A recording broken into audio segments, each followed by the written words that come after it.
Բարով ձեզ հարգելի հայրենակիցներ, ես Մարատ Հակոբյանն եմ Կիևից։ Այսօր Ուկրաինայի դեմ Ռուսաստանի լայնածավալ ագրեսիայի 1159-րդ օրն է։ Ես կիրակնօրյա կարճի եթերում կներկայացնեմ մի քանի կարևոր թեմաներ, որոնք կարծում եմ ուշադրության արժանի են, եւ իհարկե ռազմաճակատի լուրերը, հուսով եմ մեկնաբանություններում կասեք, թե որքանով էին հաջողված իմ ընտրված այսօրվա թեմաները։ Մինչ եթերը սկսել է, շնորհակալություն հայտնեմ ձեր լայքերի եւ մեկնաբանությունների համար եւ խնդրեմ նույն կերպ չմոռանալ լայքերի կարեւորության համար։ Սկսենք առաջնագծի լուրերից։ Անցած 24 ժամվա ընթացքում ռազմաճակատում տեղի ունեցել 174 ռազմական բախում, ուկրաինական ավիացիան, հրթիռային ուժերը եւ հրետանին հարվածել են 7 շրջանների, որտեղ կենտրոնացած էին ռուսները, նրանց սպառազինությունն ու ռազմական տեխնիկան։ Ուկրաինայի պաշտպանության ուժերի գործողությունը Կուրսկի մարզում շարունակվում է, չնայած Պուտինի տարատեսակ հայտարարությունների։ Ընդհանուր առմամբ վերջին 24 ժամվա ընթացքում ոչնչացվել է 1130 ռուս զավթիչ եւ ավելի քան 300 միավոր զինտեխնիկա, ավելի ստույգ 306 միավոր զինտեխնիկա, որից 8 տանկ, 5 զրահամեքենա եւ 42 հրետանային համակարգ, մնացածը ավտոմոբիլային տրանսպորտ եւ դրոններ։ Ընդհանուր առմամբ լայնածավալ պատերազմի սկզբից Ռուսաստանի կորուստները արդեն կազմել են 948640 զավթիչ եւ պարզ է, որ Ռուսաստանը ռազմաճակատի կորուստները փորձում է կոմպենսացնել խաղաղ բնակչությանը հարվածներով։ Երեկի երեկոյից ի վեր ռուսները հարձակվել են Ուկրաինայի վրա 149 հարձակողական դրոններով, ուկրաինական ՀՕՊ-ի կողմից 124 դրոն է խոցվել եւ վնասազերծվել, ցավոք կան նաեւ խոցումներ, խաղաղ ուկրաինացիների կյանքի ամենօրյա վտանգներ, հրդեհներ եւ այլն։ Սա ռուսների հետ պատերազմի անբաժանելի մասն է, ցավոք։ Բազմիցս արդեն ասել եմ ռուսների ամենօրյա ռեժիմով ուկրաինական խաղաղ բնակավայրերի փորձերի մասին, իսկ ուկրաինական կողմի ռազմական աշխատանքի արդյունքները, ինչպես միշտ մենք մանրամասն ներկայացնում ենք մեր Telegram-յան ալիքում, կան բազում հաճելի կադրեր, կարող եք ունկնդրել։ Մինչ երեկ Պուտինը կրկին ստում էր Կուրսկի մարզի իբր ազատագրման մասին, հրապարակվել են Ռուսաստանի եւ Հյուսիսային Կորեայի կորուստները անցյալ տարվա օգոստոսից ի վեր։ Ռուսաստանի եւ Հյուսիսային Կորեայի բանակների կորուստները Կուրսկի ուղղությամբ անցել են 65000-ի շեմը։ Այս մասին տեղեկացրել է Ուկրաինայի զինված ուժերի գլխավոր շտաբը։ Մեջբերեմ Կուրսկի գործողության սկսվելուց ի վեր 24 թվականի օգոստոսի 6-ից Ռուսաստանի բանակի կորուստները Կուրսկի ռազմատեղամասի գործողությունների գոտում կազմել են ավելի քան 62400 զինվոր, այդ թվում անդառնալի կորուստները 25200-ից ավել, սանիտարական կորուստները 36200-ից ավել։ Հավելվում է, որ Ռուսաստանի բանակի 983 զինվորականներ գերեվարվել են, սա հնարավորություն է տվել իրականացնել զինվորների փոխանակումներ եւ ռուսական գերություններից տուն վերադարձնել մեր հարյուրավոր զինվորների։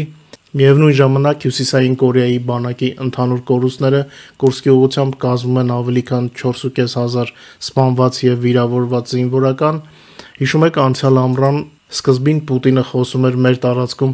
սանիտարական գոտի ստեղծելու մասին, բայց պարզվեց, որ մենք ստեղծեցինք այդ սանիտարական գոտին, բայց միայն Ռուսաստանի տարածքում։ Եվ հիմա Պուտինը արդեն մոռացել է սանիտարական գոտու մասին Ուկրաինայի տարածքում եւ խոսում է, ավելի ճիշտ շտապում է խոսել Կուրսկի մարզի այսպես կոչված ազատագրման մասին։ Հենց այսպիսի նրբերանգներում է, որ կարելի է հասկանալ պատերազմի ընթացքը։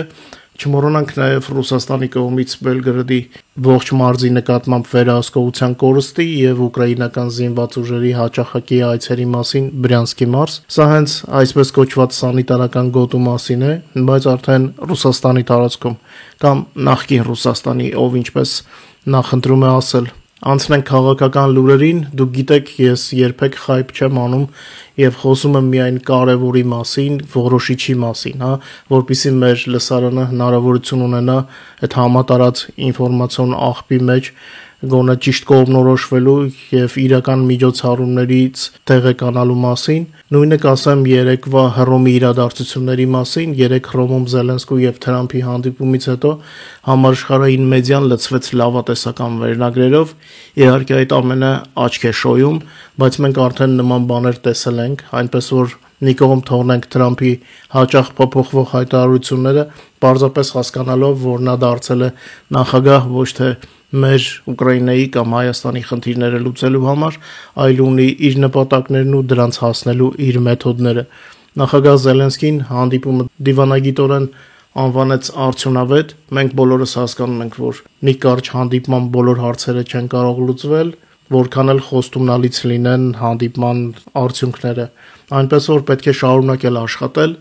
Մեր խնդիրը մեր շահերը պաշտպանելն է ցանկացած եղանակով, եւ մենք շարունակելու ենք դա անել եվրոպացի գործընկերների հետ եւ ընդհանրապես բոլոր այն գործընկերների հետ, ովքեր մեզ աջակցում են։ Եթե այդ ընթացքում հաջողվի նաեւ ամերիկյան աջակցությունը վերականգնել, մեր արդյունքները առավել լավը կլինեն։ Բայց ասեք, որ լուսանկարը տպավորիչ էր եւ հույսերը այս հանդիպման հետ իհարկե շատ են, բայց ինչպես ասացի, կարևորը աշխատանքն է, ոչ թե հույսերը։ Ռուսաստանից կարճ խոսենք, Կադիրովների կլանը, որը վերջին գրեթե քառորդ դարում